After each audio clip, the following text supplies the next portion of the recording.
के तपाईलाई थाहा छ फालेको केराको खम्बाबाट पनि राम्रो आम्दानी गर्न सकिन्छ। त्यो केराको फालेको खम्बाबाट फाइबर निकाली फाइबरलाई प्रशोधन गरी हामीले राम्रो खालको पेपर उत्पादन गर्न सकिन्छ।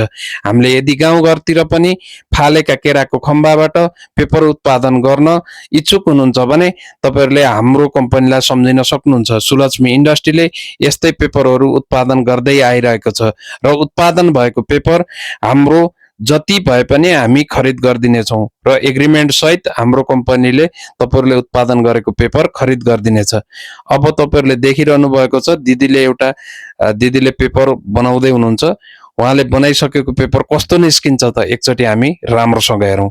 अब उहाँले यो पेपरलाई सुकाउँदै हुनुहुन्छ। यो सुकाइसकेपछि यो पेपर चाहिँ यति राम्रो निस्किन्छ हेर्नुस्। अब देखिसक्नु भएको छ पेपर हाम्रो एकजना भाइले उठाएर ल्याउनु भएको छ। यो नेपाली कागज हो। यो पेपर एकदम